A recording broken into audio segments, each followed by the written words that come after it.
Good morning.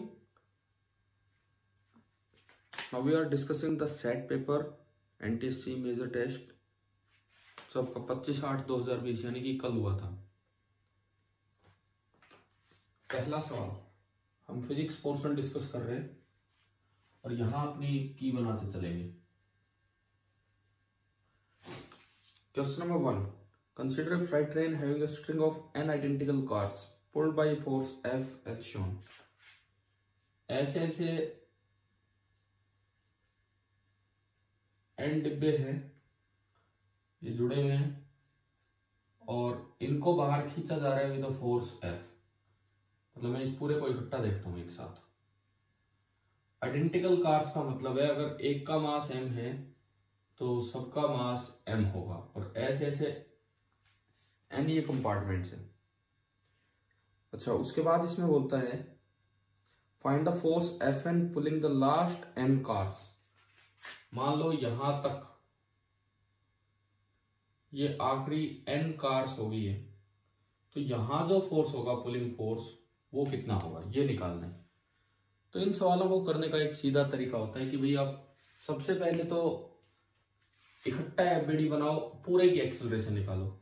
तो पूरे की एक्सेलरेशन निकली net force is equal to total mass. Total mass is capital N into M and acceleration. Total mass is capital N into M and acceleration A। तो यहां से मेरे पास A आ गया capital F upon N into M। अब देखिए ये तो था टोटल का एफबीडी। अब आप लास्ट n कार्स का एफबीडी सोचिए हॉरिजॉन्टल। तो आखिरी n कार्स पे जो पुलिंग फोर्स है वो Fn है। Fn is equal to total mass. Total mass होगा n into M and acceleration तो वही है जो पूरे सिस्टम की है, सेम एक्सेलरेशन है। It means it is n into M। Acceleration की जगह मैंने रखा ये और M से M कैंसिल आउट। तो जो लास्ट पुलिंग फोर्स आ रहा है मतलब लास्ट n कार्स का वह n by capital N into F। n by capital N into F। तो अगर हम इसको चेक करें तो ये आपका ए ऑप्शन ऐसा ही नजर आ रहा है। तो फर्स्ट का जो आंसर बन रहा है दैट इज ए। ये पहला सवाल न्यूटन लॉ पे एक अच्छा सवाल था लेकिन डायरेक्ट था। ऐसे आपने किए हुए होते हैं कि भाई पहले पूरे का सिस्टम बना के एक्सेलरेशन निकालो और फिर बीच में से ब्रेक कर दो जहां फोर्स चाहिए वहां। Question number 2, maximum possible acceleration of a train starting from rest and moving on a straight track is 10 metre per second square. देखिए जब भी ऐसे सवाल आए आप वेलोसिटी टाइम ग्राफ से चलिए। वेलोसिटी टाइम ग्राफ से सबसे पहली बात, क्या मैक्सिमम स्पीड लिमिट है इस क्वेश्चन में? बिल्कुल है। The maximum speed that the train can achieve is 70 metre per second. आप 70 पे मार्क कर लीजिए कि भाई 70 मीटर पर सेकंड से स्पीड ऊपर नहीं जानी है। इसके बाद मिनिमम टाइम आपको निकालना है सेकंड में ताकि ट्रेन 1000 मीटर की अपनी जर्नी कंप्लीट कर ले। अब इसमें दिया गया है 10 मीटर पर सेकंड स्क्वायर की मैक्सिमम एक्सेलरेशन है और रिटार्डेशन है 5 की। 10 का मतलब ये है कि आप पहले तो एक्सेलरेट कराओ कब तक, जब तक ये 70 पे आ जाए।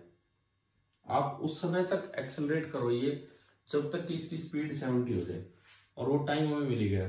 बड़ा आसान काम है। तो देखना ये स्लोप tan θ1 इज 10। ये एक्सेलरेशन है वीटी ग्राफ की।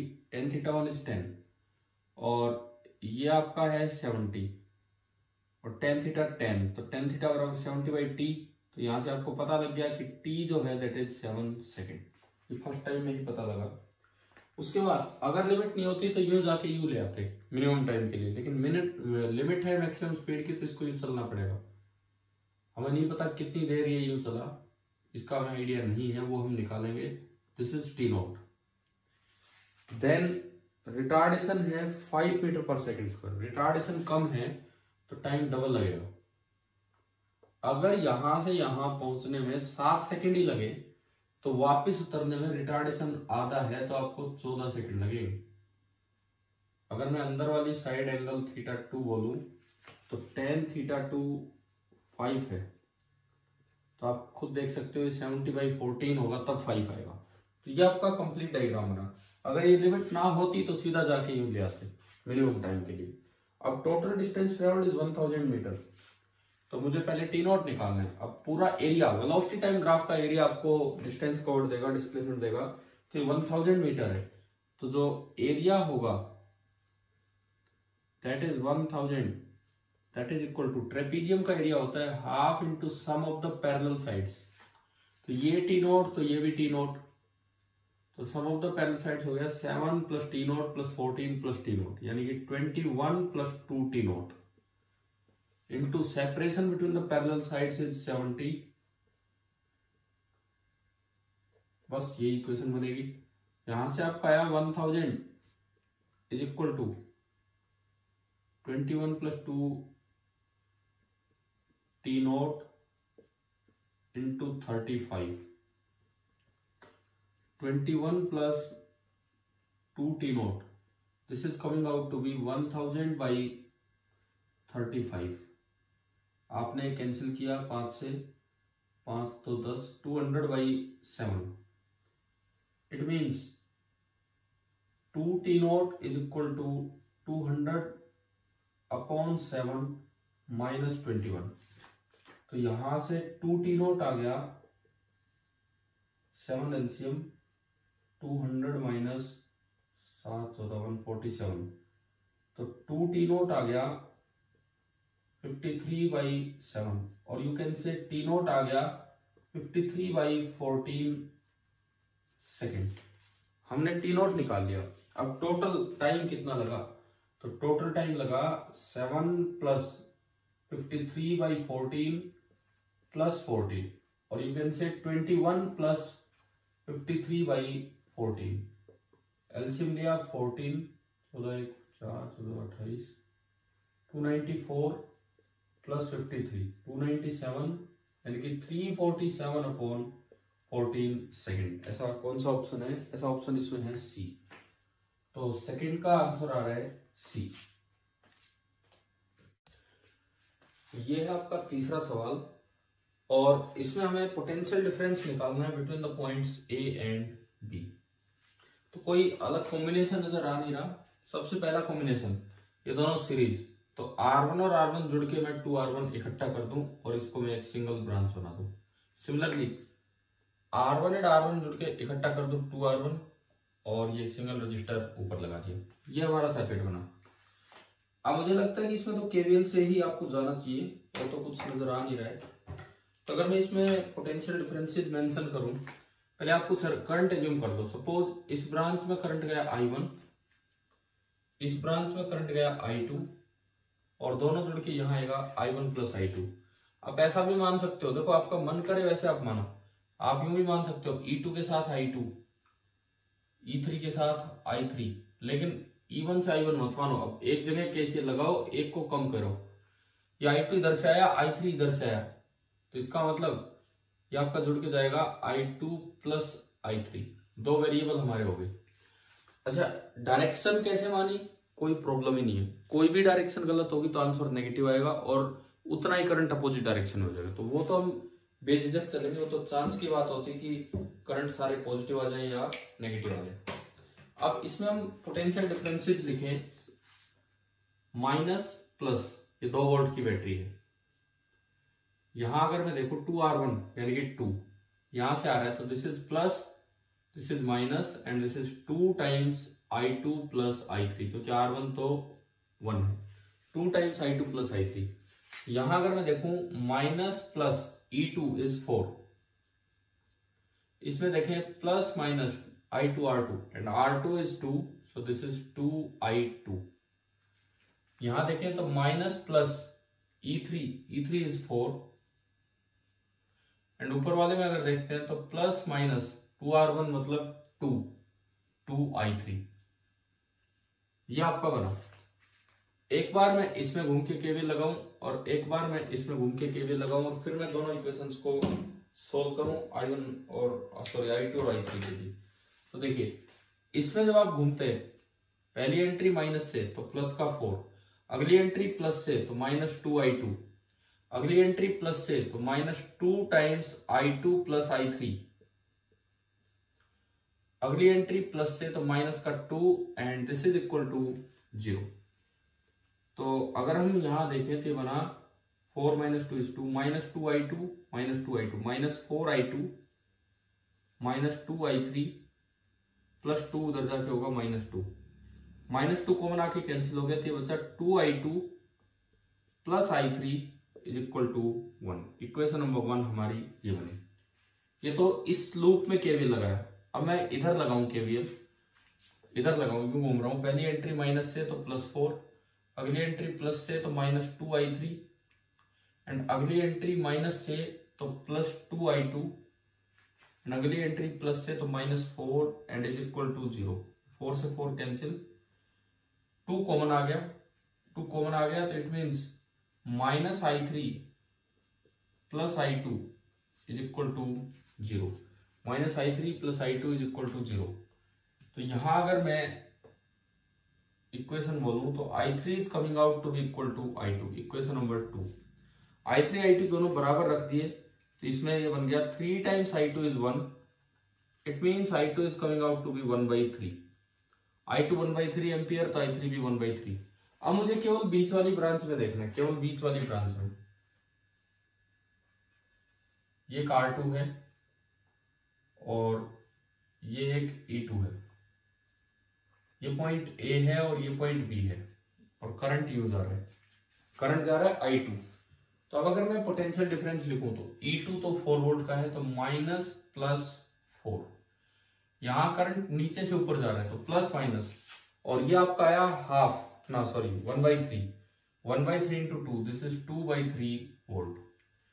तो अब अगर मैं यहां मेंशन करूं VA माइनस VB तो चेंज का मतलब होता है फाइनल माइनस इनिशियल। तो अब B से चल के जाओ, B से पहली एंट्री माइनस से तो +4, अगली एंट्री प्लस से तो -2/3, एलसीएम आया 3, 12 - 2 10/3 वोल्ट, यानी कि 3.3 वोल्ट के 3.33 वोल्ट आ रहा है इसके आसपास।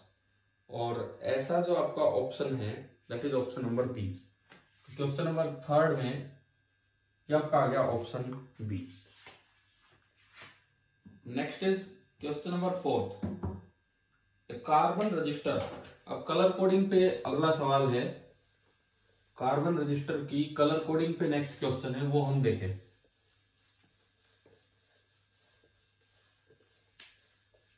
कलर कोडिंग भी एक बड़ा इंपॉर्टेंट टॉपिक है, इवन 12th लेवल पे IIT JEE नीट इन सब में इन पे क्वेश्चंस आते रहते हैं।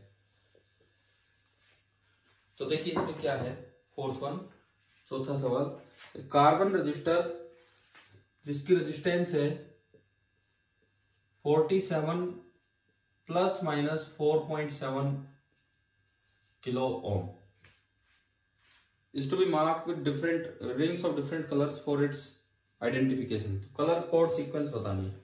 सबसे पहले इसको सही तरीके से लिखो, this is 47 kilo ohm plus minus, अब 4.7 47 का कितना परसेंट है, तो 4.7/47 इंटू 100 ये परसेंट। अब ये किलो मेगा ये सब हटाना होता है, 47 इंटू 10³ ओम प्लस माइनस ये आपका आ रहा है 10%, 47 इंटू 10³ ओम प्लस माइनस 10%।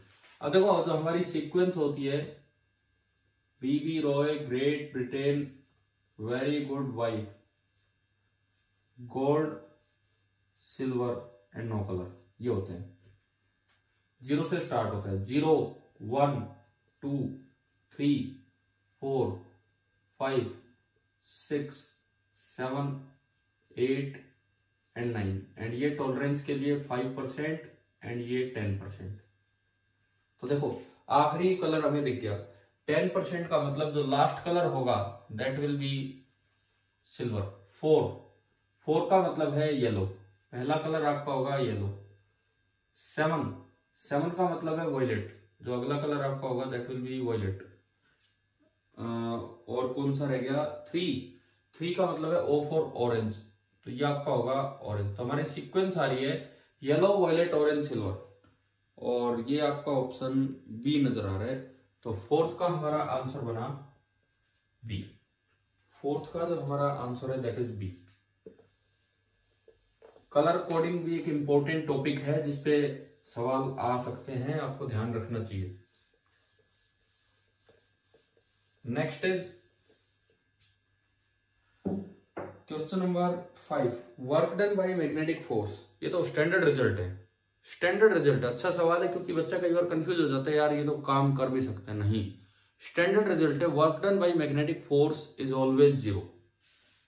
देखो, मैग्नेटिक फोर्स हमेशा वेलोसिटी के परपेंडिकुलर रहता है। मैग्नेटिक फोर्स हमेशा बी के भी परपेंडिकुलर रहता है, या यूं कहे मैग्नेटिक फोर्स की वजह से जो एक्सेलरेशन आएगी वो हमेशा बी के परपेंडिकुलर है, और वो हमेशा बी के परपेंडिकुलर है। तो इनका डॉट प्रोडक्ट भी 0, इनका भी डॉट प्रोडक्ट 0, और वर्क डन कभी नहीं होगा, क्योंकि वर्क डन में एफ डॉट डी एस आता है, वो यहीं से बनता है। ठीक है, मैंने ये इस तरह से क्यों बताया है, अभी थोड़ी देर पहले एक क्वेश्चन देखा हमने, एक बच्चे ने भेजा हुआ था कि ए वेक्टर दिया हुआ है आई कैप जे कैप में, बी वेक्टर दिया हुआ आई कैप जे कैप में, और पूछा है कि उसमें कोई अननोन है एक्स, तो पूछा एक्स की वैल्यू बताओ। तो आपको ए डॉट भी 0 कर लेना है, 3 इंटू एक्स प्लस 4 इंटू 2 कुछ इस तरह का बन रहा था, और उससे अपने आप सोल्व हो जाएगा। तो मतलब ये कंडीशंस दिमाग में रखिए। वैसे सवाल बड़ा आसान है कि work done by magnetic force is always 0, तो फिफ्थ का आंसर बना आपका ए। नेक्स्ट क्वेश्चन नंबर 6 पे हम चलते हैं, सवाल नंबर 6।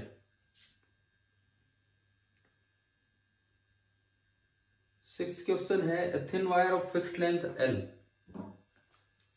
सबसे बड़ी बात कि वायर की लेंथ फिक्स है, वायर की लेंथ फिक्स है l, is carrying a constant current. Wire की लेंथ फिक्स है और इसमें कांस्टेंट करंट आई जा रहा है। The wire is bent in the form of a circular coil. Radius of the coil thus formed is equal to r. Radius of the coil जो बनी है वो तो बनी है r, and number of turns ये है n, capital n. Magnetic field induction मतलब मैग्नेटिक फील्ड सेंटर पे बी है। सबसे पहले तो मैं बी का ग्राफ बनाने के लिए बी का एक्सप्रेशन लिखूं, मुझे एन के साथ बी का ग्राफ बनाना है, तो मैं बी का एक्सप्रेशन लिखूं।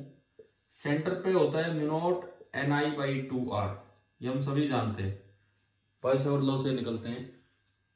अब अगर कोई बच्चा इसको ऐसे देखता है mu not I by 2r और n, तो वो सोच जाएगा कि b directly proportional to n है और ग्राफ स्ट्रेट लाइन होगा। लेकिन ये कांस्टेंट नहीं है, क्योंकि r वेरिएबल है, लेंथ फिक्स है, लेंथ फिक्स है, तो टोटल लेंथ होगी 2 पाई r इंटू n। तो r वेरिएबल है, अगर आप n को चेंज करोगे तो r चेंज होगा, l अपॉन 2 पाई n। तो प्रोपोर्शनलिटी जब लिख सकते हैं जब ये सारा कांस्टेंट हो, तो r की जगह ये आपने पुट किया तो b आया mu not I upon 2 times r की जगह l अपॉन 2 पाई n ऊपर गया, और एक n ये रहा। अब देखो जो b बन रहा है that is mu not I pi by L. ये सारा कांस्टेंट है, क्योंकि करंट कांस्टेंट दिया है, एल कांस्टेंट दिया है, और इनटू एन स्क्वायर। तो कांस्टेंट और इक्वल टू हटा के आप लिख सकते हैं कि b is proportional to N square. तो ग्राफ तो पैराबोलिक बनेगा, b is proportional to N square, तो ग्राफ आपका बनेगा पैराबोलिक। और ये किधर पैराबोला मुड़ेगा? Towards b axis. ये जो पैराबोला बेंड होगा, ये जो पैराबोला बेंड होगा इट विल बी टुवर्ड्स, दोबारा से सॉरी देखते हैं। n को डबल किया तो b 4 गुना हो रहा है। कैसे मैं पता लगा रहा हूं ये मैं बता दूं आपको। n को डबल किया तो b 4 गुना हो रहा है, इसका मतलब b तेजी से बढ़ रहा है n से, इसलिए b की तरफ मुड़ेगा। तो ऐसा कौन सा ऑप्शन है? Parabola is a parabola. दो ऑप्शन है, लेकिन कर्विंग टुवर्ड्स b एक्सिस की तरफ बेंड होता जा रहा है, तो इसका मतलब ऑप्शन आ गया b। तो 6th का आपका आंसर आया b। क्वेश्चन नंबर 6 का जो आंसर है that is b. Next is question number 7th। 7वां सवाल हम कंटिन्यू करते हैं। An observer a and charge Q are fixed in a stationary frame F1। ये एक स्टेशनरी फ्रेम है F1 और इसके अंदर एक ऑब्जर्वर A रुका हुआ है और एक चार्ज Q है, वो भी रेस्ट पे है। ठीक है, इसके बाद ये लिखता है an observer B is fixed in a frame which is moving with respect to F1। एक दूसरा फ्रेम है F2 जो इसके रेस्पेक्ट में मूव कर रहा है और B फिक्स है, तो मतलब B खुद मूव कर रहा होगा। ठीक है, B खुद मूव कर रहा होगा इसके साथ साथ। Choose the correct statement. Electric और मैग्नेटिक फील्ड के बारे में देखो, चार्ज अगर है तो इलेक्ट्रिक फील्ड तो दोनों को दिखेगा, A को भी और B को भी, और चार्ज जिसको मोशन में दिखेगा उसके लिए मैग्नेटिक फील्ड होगा। तो A को तो केवल इलेक्ट्रिक फील्ड नजर आएगा क्योंकि A के लिए चार्ज रेस्ट पे, परंतु B खुद चल रहा है इस फ्रेम के साथ, फ्रेम के रेस्पेक्ट में रेस्ट है तो B खुद चल रहा है, तो B को लगेगा कि चार्ज पीछे जा रहा है, तो B के लिए चार्ज मोशन में आ गया, तो B को मैग्नेटिक फील्ड भी नजर आ जाएगा। B को मैग्नेटिक फील्ड भी नजर आ। अब कोई बच्चा यूं कंफ्यूज ना हो कि यार ऐसा कैसे हो सकता है, एक के लिए है और एक के लिए नहीं है। ऑब्जर्वर पे बिल्कुल डिपेंड करता है, ये कंबाइंड फील्ड होता है इलेक्ट्रोमैग्नेटिक फील्ड, वो पूरा इलेक्ट्रिक फील्ड के रूप में भी किसी को दिख सकता है और किसी को कुछ पार्ट इलेक्ट्रिक के रूप में और कुछ पार्ट मैग्नेटिक के रूप में। तो ये डिपेंड करता है ऑब्जर्वर पे। तो ऐसा ऑप्शन कौन सा है? पहला ऑप्शन लिखते हैं only A will observe electric field, ना भी ना इलेक्ट्रिक फील्ड दोनों को दिखेगा। दूसरा both A and B will observe magnetic field, नहीं मैग्नेटिक फील्ड केवल बी को दिखेगा। तीसरा neither A nor B will observe magnetic field, ये भी गलत, B will observe magnetic field but A will not, ये सही है। तो 7th का आंसर आ रहा है डी। तो आपको ये ध्यान देना है कि ये जो फील्ड होते हैं ये कंप्लीट फील्ड होता है इलेक्ट्रोमैग्नेटिक फील्ड, किस ऑब्जर्वर को कैसा दिखेगा ये स्टेट ऑफ द ऑब्जर्वर पर डिपेंड करता है। हो सकता है किसी को कंप्लीट इलेक्ट्रिक फील्ड दिख जाए, हो सकता है किसी को कॉम्बिनेशन दिखे, इफेक्ट सेम होना है फाइनली, जो नेट फोर्स होगा वो सेम होगा, चाहे वो इलेक्ट्रिक फील्ड के रूप में बने चाहे वो मैग्नेटिक फील्ड के रूप में। इस तरह से ये आपका हो गया question number 7। Then question number 8। इसके बाद हम आते हैं सवाल नंबर 8 पे, देखते हैं यहां।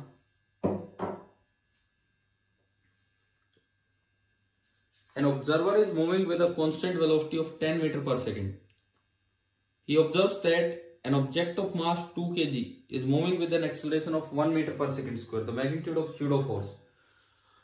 ओह अच्छा सवाल है, बिकॉज बच्चे F बराबर ma कर जाते हैं। स्यूडो फोर्स तभी लगाना होता है जब ऑब्जर्वर नॉन इनर्शियल हो, लेकिन इस सवाल में बोला है कि ऑब्जर्वर कांस्टेंट वेलोसिटी से चल रहा है, it means observer is inertial. Observer inertial है तो कोई स्यूडो फोर्स नहीं लगेगा, तो स्यूडो फोर्स होता है mass of the object into acceleration of observer, और एक्सेलरेशन ऑफ ऑब्जर्वर 0 है क्योंकि वो कांस्टेंट वेलोसिटी से चल रहा है, तो इसलिए स्यूडो फोर्स आ जाएगा 0।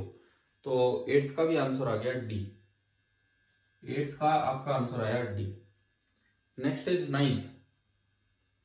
It is well known that the resistance of filament of an electric bulb rated, देखो एक बल्ब है और उसकी रेटिंग दे रखी है 220 वोल्ट 100 वोल्ट, ये इसकी रेटिंग दी है। चेंजेस विद टेम्परेचर, हम ये जानते हैं कि इसका टेम्परेचर बढ़ने से, ये मेटालिक फिलामेंट होते हैं तो टेम्परेचर बढ़ने से बल्ब का फिलामेंट का रेजिस्टेंस भी बढ़ता है। If this bulb is connected to a source of voltage 220 into 0.8, कम से आपने इसको 220 into 0.8 वोल्ट पे कनेक्ट किया, तो पूछा है कि एक्चुअल पावर क्या होगी। देखो अगर आपने 220 वोल्ट पे किया होता, 220 वोल्ट पे, तो जो पावर कंज्यूम हुई होती दैट वुड बी 100 वोल्ट। तो यहां से इसका रेजिस्टेंस निकाला, T is equal to V square upon W, V square by R, sorry, तो R आ गया V square by power, V square upon W, 220 का स्क्वायर अपॉन 100, इतने ओम आ गया R, 220 स्क्वायर अपॉन 100, 22 484 ओम।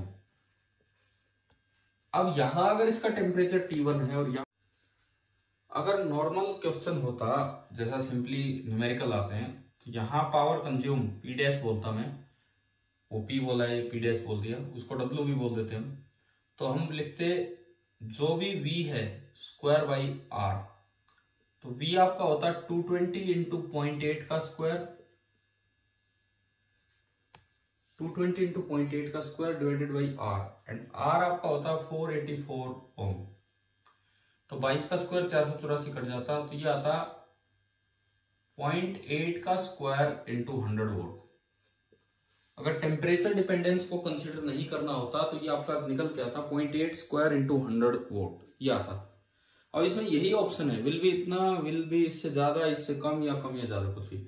अगर टेम्परेचर डिपेंडेंस कंसीडर नहीं करना होता तो ये हमारा आंसर आ जाता कि इसके इक्वल होता, लेकिन टेम्परेचर डिपेंडेंस कंसीडर करना है।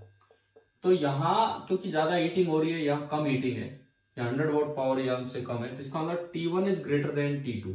अभी मेटालिक फिलामेंट होता है, it means R is greater than R dash. यहां अगर फिलामेंट का रेजिस्टेंस R डैश है तो R डैश कम होगा R से, और आपने तो यूज कर लिया R, तो P एक्चुअल होगा that will be V square upon R dash. P actual जो होगा that will be V square upon R dash, और जब आप V square upon R dash करोगे, V square upon R dash, तो ये R तो बड़ी वैल्यू है, R डैश छोटी वैल्यू है, क्योंकि आप छोटी वैल्यू से देखो, अगर आप यहां देखें R is greater than R dash, और you can say 1/R is less than 1/R dash. दोनों को ऊपर मैंने V से मल्टीप्लाई कर दिया V स्क्वायर से, तो V square by R is less than V square by R dash. V square by R है P डैश जो आपने कैलकुलेट किया, और V square by R dash है P एक्चुअल, तो P actual is greater then P dash, P actual is greater then P dash, और P dash आपका ये है, तो इट मींस जो P एक्चुअल आया this is greater then 0.8 square into 100 volt. तो आपका आंसर आ गया 9th का आंसर बी। क्वेश्चन नंबर 9 का आंसर आया बी। उसके बाद हम चलते हैं क्वेश्चन नंबर 10 की तरफ। 9th का जो आंसर आया वो बी निकल के आया। अब मैं सवाल नंबर 10 की तरफ चलूं।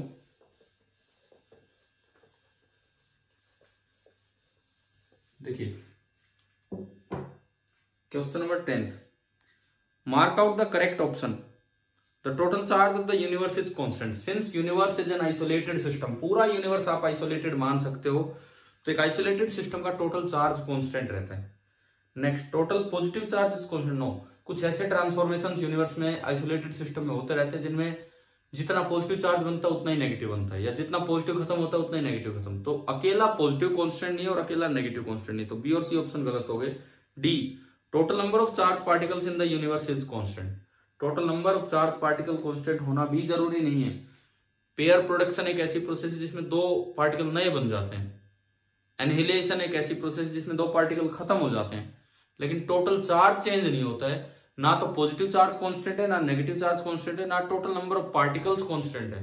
वो मिलते रहते हैं, नए फॉर्म होते रहते हैं, लेकिन टोटल चार्ज आइसोलेटेड सिस्टम का कांस्टेंट है। तो 10th का आंसर आ गया ए। 10th का हमारा आंसर बना A. Question number 11, a ball is thrown vertically upward with initial velocity 25 meter per second. Find the distance traveled by the ball in the third second. Distance traveled in the third second, ये हमारा है question number 11। देखिए, एक ball को आपने ऊपर की तरफ थ्रो किया है, इनिशियल स्पीड है 25 मीटर पर सेकेंड। तो ऊपर पहुंचने का जो टाइम होता है that is u by g। u by g is coming out to be 2.5 second. यही खास बात है इस क्वेश्चन की। अब इसमें इन्होंने पूछा है कि थर्ड सेकेंड में वो कितना डिस्टेंस ट्रेवल कर रहा है। तो थर्ड सेकेंड में कुछ ऊपर गया होगा 2.5 और कुछ नीचे आया होगा 2.5 से 3। यहां t था 2 सेकेंड, अब यहां t था 3 सेकेंड। अगर कोई डिस्प्लेसमेंट निकाल गया तो वो तो 0 है। थर्ड सेकेंड में जितना ऊपर गया उतना ही नीचे आया। आप अगर SNF वाली इक्वेशन यूज कर जाओगे, u plus a by 2 into 2n minus 1, a की जगह माइनस g, तो उससे तो आंसर 0 आ जाएगा। u 25 minus g 10, 2 into 2n minus 1, 2 into 3 third second, 6 minus 1 5, तो 25 माइनस 25 आंसर आ गया 0। लेकिन चलती हुई चीज का डिस्टेंस 0 नहीं हो सकता है। इसमें पहला ऑप्शन 0 ही दे रखा है टीचर ने या पेपर सेटर ने। अब इसके बाद देखो, तो डिस्टेंस कैसे निकालें। एक तो आप ये निकाल लो कि मैक्सिमम हाइट ये कितना गया, h that is equal to u square by 2g। u square 25 का स्क्वायर 625 बटे 2 गुना 10, 625 u स्क्वायर बाई 2g। ये तो आपकी maximum height I. 625 by 20, 625 by 20 5 से गया 5 1 5 12 5 5 125/4 यानी कि आ रहा है 4 3 12 4 1 4 10 31.25 मीटर। ये तो पहली बार में आया 31.25 मीटर। अच्छा, उसके बाद आप ये निकालो 2 सेकंड तक ये कितना चला होगा 2 सेकंड तक। तो S is equal to UT 25 गुणा 2 plus half into A minus 10 into T का स्क्वायर 50 1 2 से 2 गया -20। तो ये चला 30 मीटर। 2 सेकंड तक तो चला 30 मीटर और ये 31.25 यानी कि ये जो ऊपर का डिस्टेंस है दिस इज 1.25। तो 1.25 गया और 1.25 आया, तो इसने जो डिस्टेंस ट्रेवल किया 3rd सेकंड में that is twice of 1.25 and twice of 1.25 is 2.5 metre और ऐसा इसमें ऑप्शन सी है। तो क्वेश्चन नंबर 11 का हमारा आंसर आ गया सी। ये आपका क्वेश्चन नंबर 11, इसका आंसर आ चुका है सी। चलिए इसके बाद आगे देखते हैं।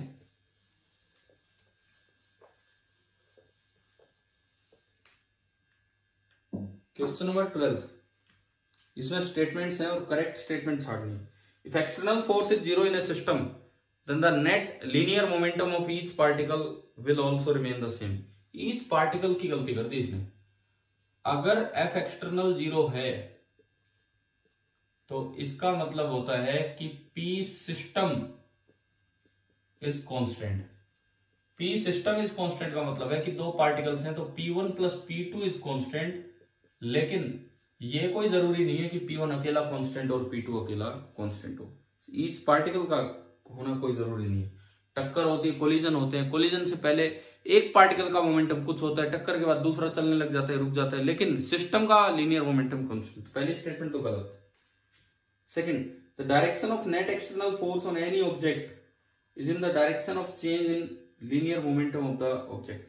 देखिए न्यूटन सेकंड लॉ के अंदर ये पॉइंट है कि F is equal to dP by dt। अब यहां से जो डायरेक्शन वाली बात आती है कि F cap is equal to dP cap, इसका मतलब चेंज इन लीनियर मोमेंटम किस डायरेक्शन में होता है। चेंज इन लीनियर मोमेंटम उधर ही होगा जिधर उस पार्टिकल पे फोर्स लग रहा है। Direction of net external force is in the direction of change in linear momentum. एक पार्टिकल इधर जा रहा था, उसके बाद वो इधर बेंड हो गया, इधर जा रहा था फिर इधर बेंड हो गया, उस पर फोर्स इधर लग रहा था। तो आप निकालेंगे तो चेंज इन लीनियर मोमेंटम भी फाइनल माइनस इनिशियल करेंगे तो इधर आएगा माइनस पी इनिशियल, तो ये इसी डायरेक्शन में आना है डेल्टा पी। तो ये न्यूटन सेकंड लॉ के अंदर एक पॉइंट होता है कि ना केवल मैग्नीट्यूड बल्कि वो डायरेक्शन को भी बताता है वहां पे। ठीक है, तो ये आ गया इसका कौन सी स्टेटमेंट सही है, सेकंड स्टेटमेंट सही है, तो आंसर बना बी। अब मैं चलता हूं आखिरी सवाल पे, क्वेश्चन नंबर 13 पेपर का लास्ट क्वेश्चन।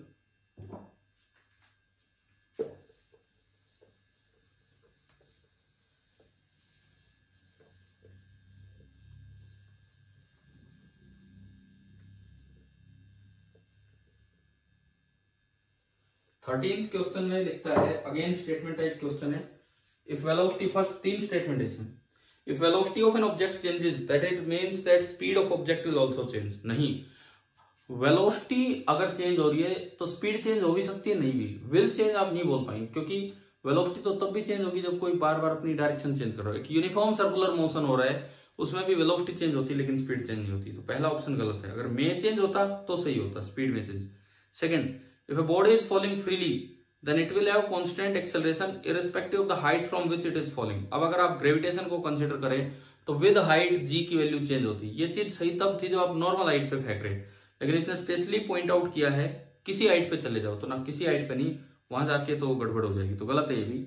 ऊपर जाओगे तो g कम होगा। Third, the direction of change in velocity of the body is always in the direction of final velocity of the body. गलत। Direction of change in velocity is equal to v final vector minus we initial vector. खाली v final नहीं होता है, तो ये चीज गलत होगी। V final minus we initial वो बीच में कहीं आएगा। जैसे अभी मैंने एग्जांपल दिया, इधर ये वी इनिशियल है, ये वी फाइनल है, तो चेंज इधर नहीं होगा, चेंज कहीं इधर होगा। V final minus we initial और उनका वेक्टर सम करोगे तो ये आपका चेंज आएगा। तो ये और ये अलग डायरेक्शन से, तो इसमें तो तीनों ही स्टेटमेंट गलत होगी। तो आंसर आ रहा है डी। तो 13th का आंसर डी। तो ये था आपका कंप्लीट पेपर।